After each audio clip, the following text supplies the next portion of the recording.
Hello guys, welcome to my mini blog. সকালে ঘুম থেকে উঠতে না আমার একদমই ইচ্ছে করে না, কিন্তু কি করব বলো, ঘরের সমস্ত কাজ তো আমাকেই করতে হয়, উঠতে তো হবেই। মানুষের জীবনের সময়টা না খুব তাড়াতাড়ি বাড়তে থাকে। যেমন আগে আমি ঘুম থেকে উঠতাম না, অনেক দেরি করে উঠতাম। এখন আমারই কিন্তু এখন সব কিছুই সামলিয়ে নিতে হয়। মানুষ বলে যে মেয়েরা নাকি বিয়ের পরেই সংসারে পড়ে, সংসারের সব দায়িত্ব সামলায়। এটা একদমই নয়। বাপের বাড়িতেও কিন্তু আমাদের একটা সংসার আছে। বাপের বাড়ি যেরকমই হোক না কেন, বাপের বাড়িকে কিন্তু সামলিয়ে নিতেই হয়। তো এদিকে আমি কাজ শেষ করে স্নান করে এসে পুজোটা সেরে নিয়েছি। আজকে আমি একটু মন্দিরে যাব। আমাদের এখানে অনেক বড় একটা নারায়ণ মন্দির আছে।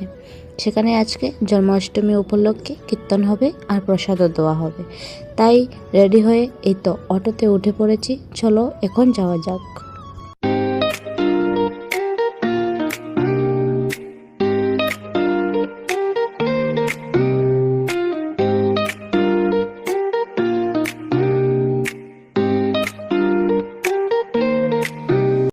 এই তো মন্দিরে চলে এসেছি।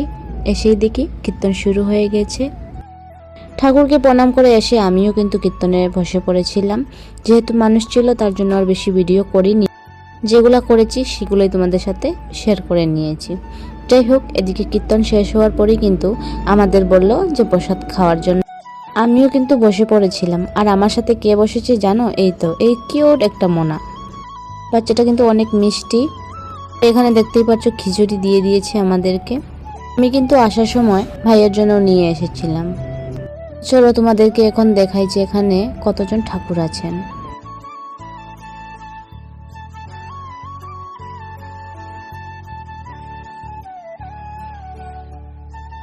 যেহেতু বাইরে ভীষণ রৌদ্র ছিল তার জন্য আমিও বেশ দেরি করিনি, ঘরে চলে এসেছিলাম। এসেই কিন্তু আমি পিছন দিকে গিয়ে দেখি অনেকগুলোই ঘাস হয়েছে, তো এগুলোই তুলতে লেগে পড়েছিলাম।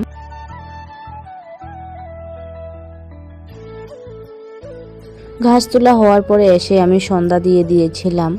তো গাইস, আজকের জন্য এই পর্যন্তই। আমার ভিডিও ভালো লাগলে চ্যানেলটাকে সাবস্ক্রাইব করতে ভুলবে না। Tata guys.